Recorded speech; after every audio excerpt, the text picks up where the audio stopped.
Congratulations. Yeah.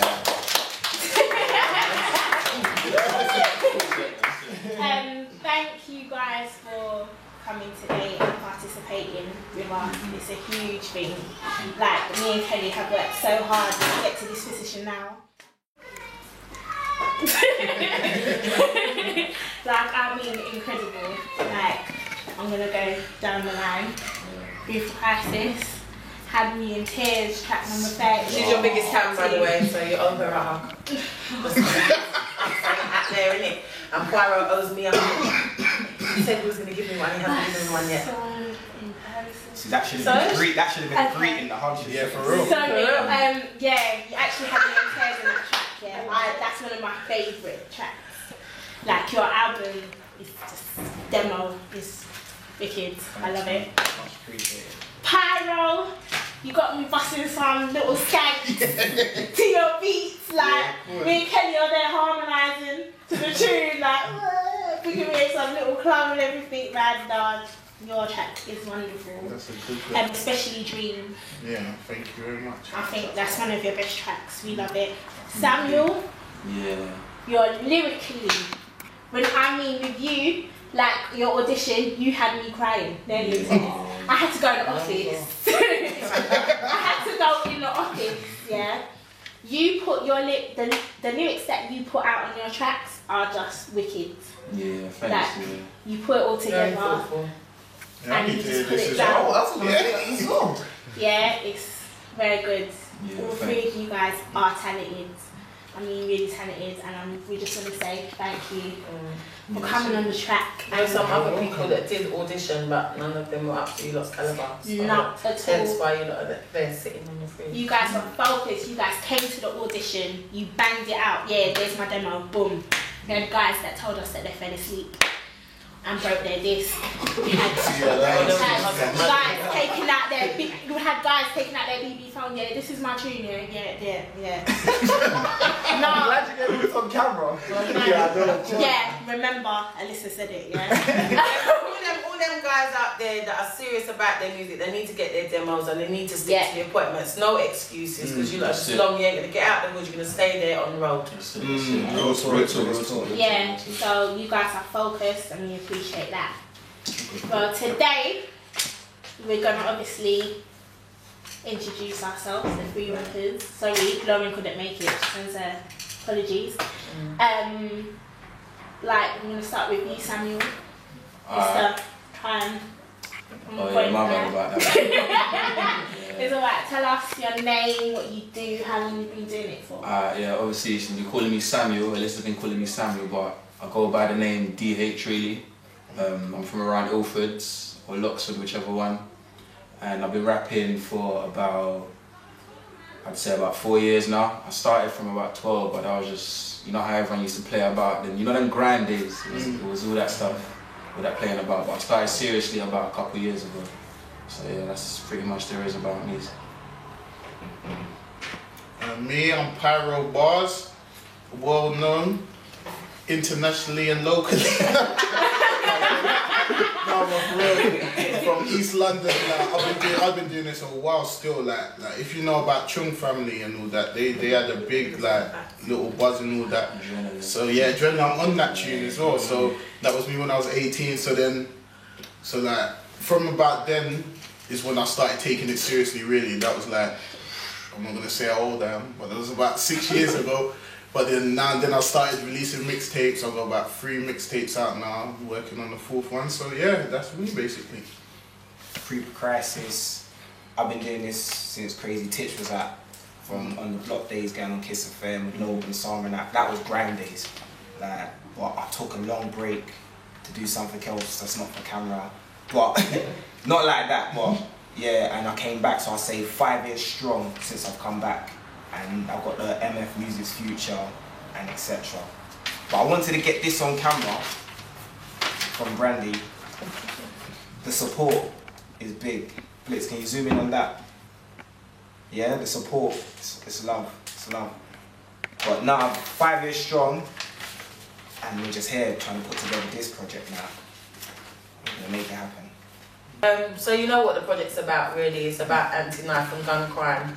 So what we was really asking for is something that you've got within yourself as experience on the road, not necessarily on the road, but people you've seen or whatever going through certain things to do with knife crime or gun crime, if there's anyone that you know that have died from it, or any positive lyrics that you want to put out there to young people to try and stop them from getting into knife and gun crime. So the next question I'm going to ask now is, how do each of you feel about how young people are growing up now with knife and gun crime playing such a major role in their lives? No.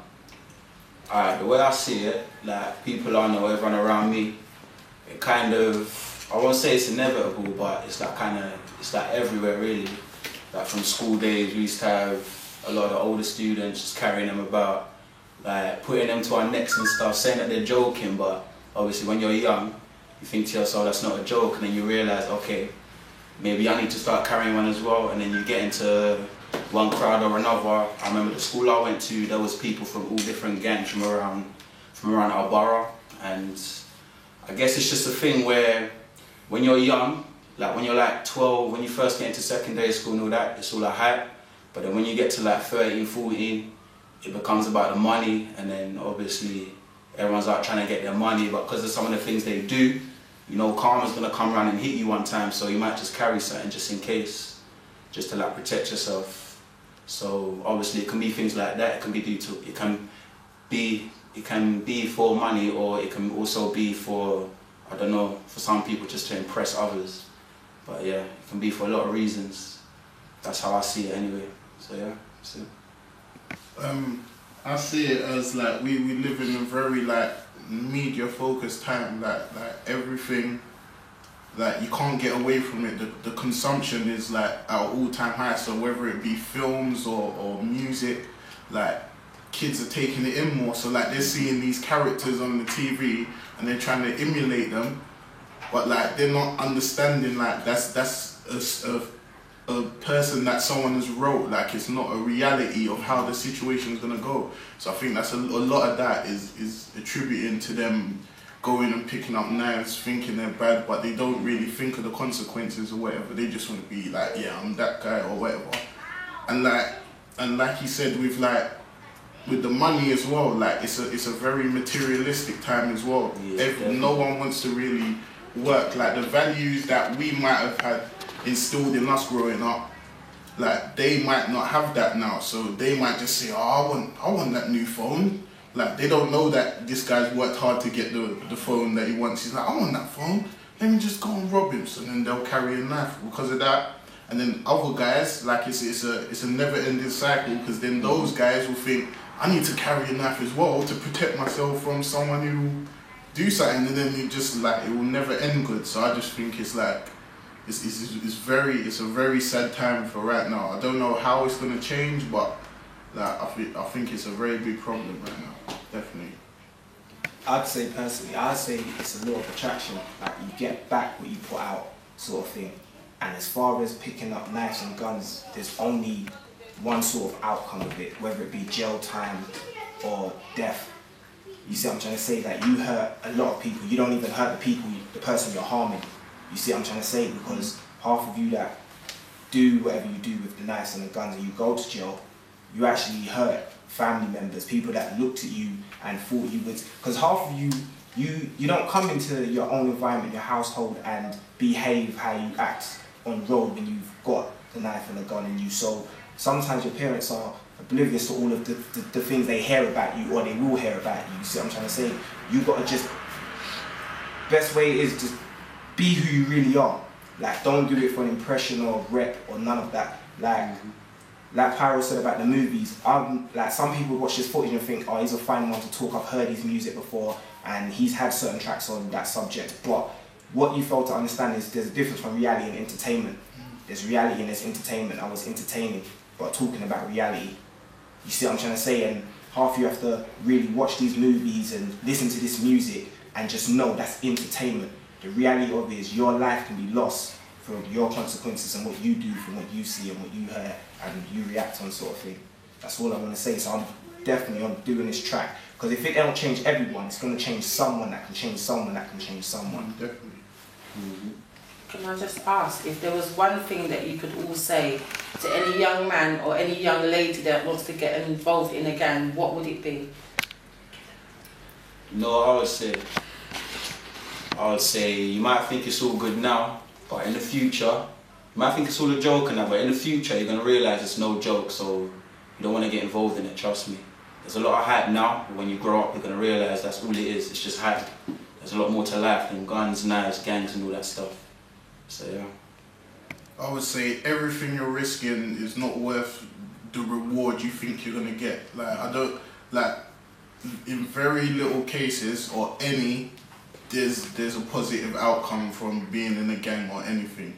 Like, there wouldn't be. Like, I don't see why there would be. So, like, if as soon as you pick up a knife, you're just heading down the bad path already. So, like, I would just say just cut it out. Just focus. Like, all we want really is money and love from our family or a partner or whatever. So, like, why wouldn't you just want to get that and not have to look over your shoulder or be fearful of the police or be fearful of someone who wants to get you for something you've done? So that's what I just say. Just keep focused on things you're interested in and don't worry about little childish stuff because it won't work in the long run. That's it. I'd say to young people, I live in Hackney and I come from a state called Mountford Estate, and a lot of people, when you hear Mountford Estate, you think of, you take away the Mountford, you just hear the estate. You naturally put us in the same box as every other estate.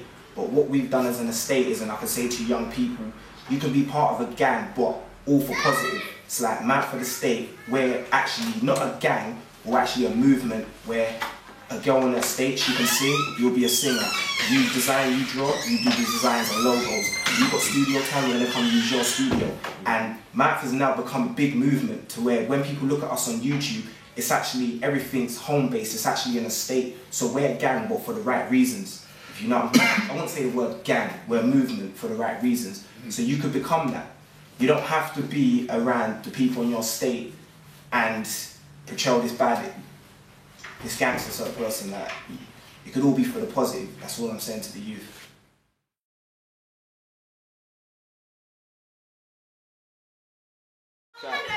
Shout out to the supporters, much love, seriously.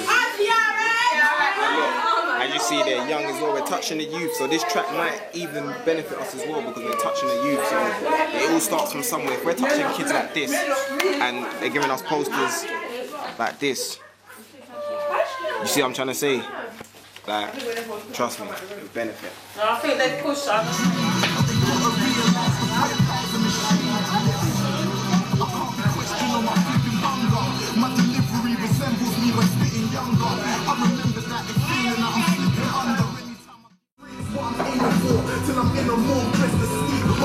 Another one as well, but I already put that away though because I'm taking it home. But this one's staying there. It's still with that.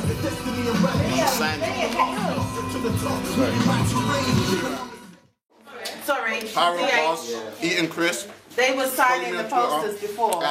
And they've done posters for you, but what I asked them to do is write something inspirational on there. So there's your pen. People prices. Everybody, -hates-crisis.com, get the midlife crisis mixtape. Oh look, it's here as well, you know. That's luck by chance, for free. I'm doing a song with my friend, I ain't done a song with him before. And me. They put this all together. I'm an organizer. Look. I'm Brandy's in there as well, look. Big up Brandy, you got Brandy. See that right there? That's all love, you know. Done no. Oh, wait, you said you wanted. Take a picture as well. Yeah, take a picture.